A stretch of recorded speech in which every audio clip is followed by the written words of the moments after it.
Hey, are you listening? RedMaster merch, now official. Down in the description below, go ahead and follow that link if you want to buy yourself some RedMaster merch.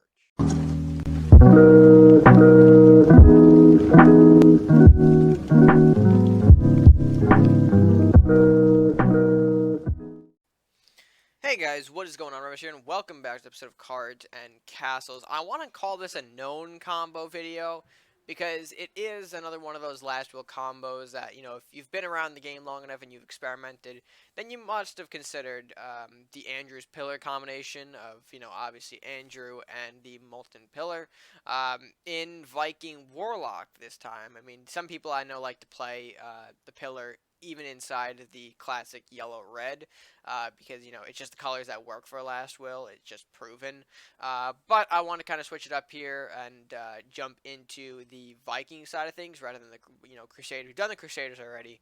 I want to jump into the Vikings, which, not sure we've covered these Last Will, this Last Will variant specifically.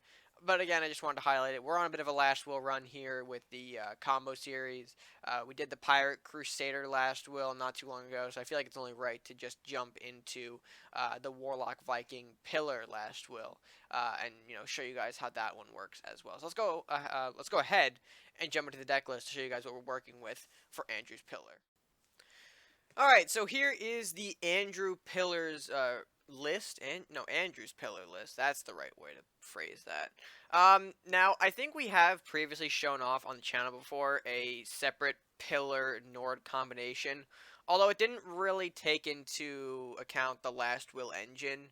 I think we were running things like Arcanon General in there, despite it, not being a Last Will focused deck. But this one is more of the Last Will focus, or at least you can certainly see that by the inclusion of Andrew here, and our incredible amount of Last Will units in our early game here. Not only do we have the Lumberjack, Rider, and Banshee, as we usually do for most of our Last Will decks, but we're also running Sunflower, which I usually don't do, just because I don't like Flower and it being a very slow kind of card. But I am including two in here, at least for now, as well as Lich. Lich, of course, the Last Will of freezing two allies upon death. And the initiative freeze is going to be useful for us, especially, again, if we're not able to counteract the earlier or to early mid-game stuff that opponents might have. We can, of course, throw down that freeze from the Lich, and, of course, the Last Will go towards buffing up the Andrew, even if Andrew will catch that freeze from the Lich. It doesn't really hurt us too much entirely. But let's go ahead and get on to sort of like, I guess, the main point of the deck. Obviously, it's going to be, kind of two big stars here. Obviously, the Andrew, with all the Last Will stuff going on, he is the center of attention. You buff him up, you make him scary, and you create this big monster. But then on the other hand, you also have the combination of Pillar and Njord. You only need one Njord to activate here, but essentially what you do is you pull the castle in close enough so that way it is in range of Molten Pillars. They can only be placed down in that sort of like 3x3 grid in the center. You go ahead, pop the pillar down, and of course it is, if you don't already know the card, it has an Inferno of 5, so every turn it'll launch 5 damage at your opponent's castle if it's in that, in the right zone. And then as a Last Will, it also explodes for 5, so further powering up our Andrew upon the Pillar's destruction, and it's going to go out in a very scary way. However, Andrew, of course, again, isn't really the only big boy, per se, that can kind of jump in here with the Pillar stuff going on. I mean, sure, he is the big boy, but I figured that Arcanon General was also something to kind of talk about in this deck, considering that you do have Pillar, and if Arcanon is on the field, since he has a combo of activating a random Last Will, he can do a Pillar Explosion, essentially, on combo for, whenever the two cards are on the field together. And, of course, if that means you're by the castle, you punch the castle with General. Not only is it doing 4 damage from the, standard attack, but an additional 5 thanks to the activation of the Pillar's Last Will. So I figured that was kind of like an important note to mention, as those two are like the star units of the deck. Pillar isn't really a unit, but is a, focal point here. And, of course, you also got the Nords for obviously pulling in the castle close enough so that way you can, of course, generate the Pillar explosions. Or just, be a nuisance in general. I mean, Njord isn't really too fun for opponents, especially since sometimes what you'll ideally like to have is maybe a building like a hovel or an armory go down behind the castle, obviously in a fairly safe spot. But then you pull it up, and of course that building now blocks the ideal spawn point generated from the wind's pull. So Winston Njord is just a general nuisance for opponents to kind of deal with. But with that being said, let's go ahead, go card by card here. Mention to you, what we're running here. Obviously, I mentioned all the Last Will units already: Lumberjack, Rider, Sunflower, Banshee, and Lich, all in our early game here. Also in the early game, we've got Fear for just cycle, Blacksmith, global buff provider, Bolt as a burn, Rat King just for our defenses really, and Wizard just because I feel like we didn't have any. I mean, we do have Darkbender in here, but I feel like Wizard's gonna be better, because we want to get him out maybe a little bit sooner, and four we already have quite a lot of 4 gold costing cards here. Not only do we have Pillar and Njord, like I mentioned earlier, but you also got the Lightning Blade and the Armory. Although Wizard can be swapped out for Darkbender if you so choose to. I'm just running Wizard as experimental for now. I could see a switch to Darkbender though fairly easily. And speaking of substitutes, I was also thinking of including Reanimate potentially in here, but that's still a work in progress to figure out if I can afford to fit it. I know a lot of Viking decks like to try to squeeze Reanimate if they have an open slot or two, considering how much it can generate for you. Things like Wraiths, Horsemen, and Banshee. Sometimes having 4 of them pop out at one point is certainly scary for 3 gold, and I agree with that. But again, I'm trying to figure out if it's going to be, right for this deck anyway. But anyway, like I said, moving on, we've got the Armory. Again, goes to the Blacksmith for global buffs. We've got Lightning Blade. You never leave a Viking deck without it. Molting Pillar, Winds of the Njord. Again, already mentioned the 2, cards over here. Andrew as our big boy. Temple as our, extra little chain package in the deck. Temple was obviously like the tough choice for me to figure out if I really wanted to include it. That might be the card that gets swapped out for Reanimate, and I think that's going to be like the card that a lot of people can swap out just based on maybe what you have or what you want to experiment with. If you find Reanimate maybe to be better because you can generate more Banshees off of it, that certainly works too. But I'm just going with the chain package for now. I could switch it out though for something like I said, Reanimate, maybe even Sheep to the Slaughter if I'm feeling it. General, of course, to reactivate the Last Will stuff. Dragonfire, another burn. Mordok because I never leave a deck without Mordok, and Yenneroth just provides some late game freeze stall if we need it. Just the another generic Viking good stuff unit. So never hurts to include Yenneroth. But with that being said, that is our deck here for Andrew's Pill. Let's go ahead and jump into the gameplay, though, and see how the deck actually performs. Alright, so here we go. We've got a decent start in the form of Lumberjack. We can probably work off of the Blacksmith. We do have the Metal, too, which is nice. We don't have to wait for the turn 2 exactly. I'm going to go ahead, play a Lumberjack of my own. I don't really care if he wants to make the trade. We'll throw it in front of our castle, just for shits and giggles, really. Earthlight comes out now. Alright, he does his thing. Very cool.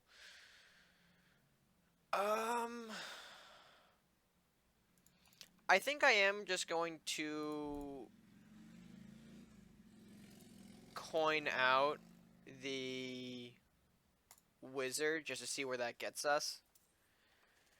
He doesn't have the removal for it, or at least he shouldn't really, so this will be a way to take out the Earth Knight. Even with the Spiny, it'll, sure, you do your thing, pal.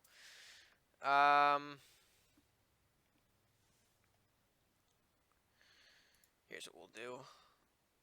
We'll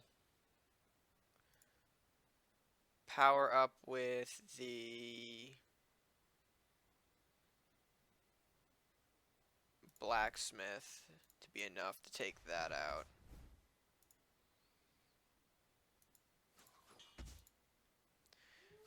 Kind of a not so good trade for us, but I mean, gets some things off of our face. And we do have the Fear if things start getting real out of control. I did want to play a buff. Oh, hello. Alright, well, that exists. Very cool.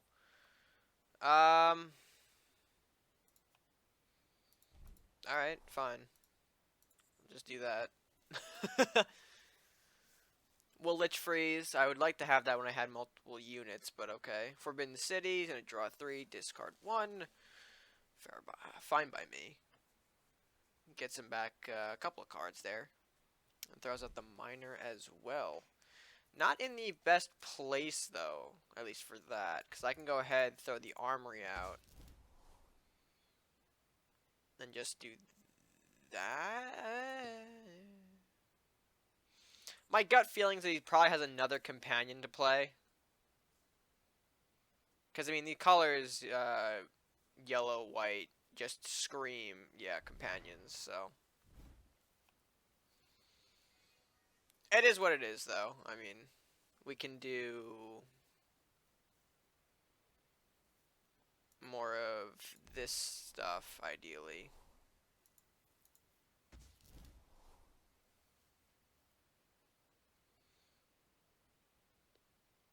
And then we can even just push him back further to cycle some cards here. Yeah, just like that.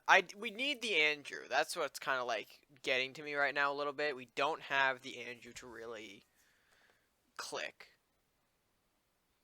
Right, there goes the Armory, so even more buffs, which is fine. We can still handle that Frost Giant. If I can pull, I cannot. Alrighty, well, that's a shame. What I can do, I think, as a play, though,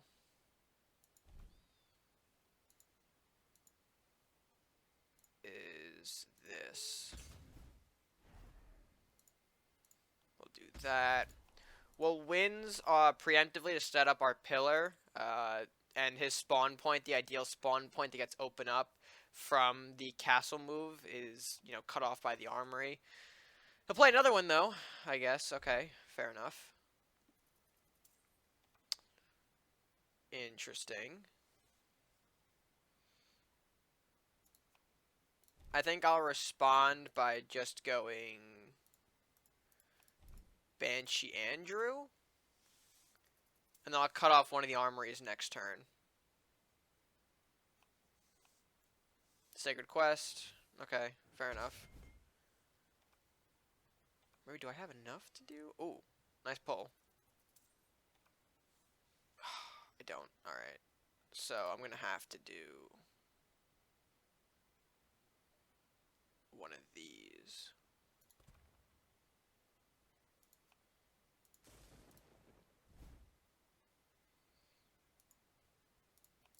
We'll Shroud up there. And that way we'll set up with Andrew to give him a Lightning Blade, maybe do some big damage. If he tries to block anywhere in front of the Andrew here, he's going to be facing down the Molten Pillar. So ideally he's going to want to try and get rid of that. Which doesn't look like he can. It'll go off for 5, which means that we will... I don't exactly know if that's game. We can do Lightning Blade... shoot that around. No, it won't be enough.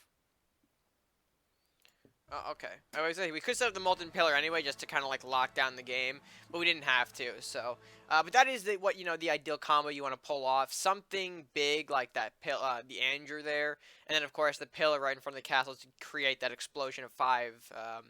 Either in one turn with the explosion of the last will, or continually, like he wasn't able to do there. He wasn't able to destroy it that one turn, so it was able to, pop 5 damage on the castle, and maybe even with Arcanon that can, again, grow to just big numbers, big bursts of damage onto the castle, which hopefully in an ideal situation could actually give you the game if you, maybe chip a little earlier with the last will stuff in the early game, Salahar Rider, Banshee, Lumberjack, etc., and then, like, really produce that big damage in the late game.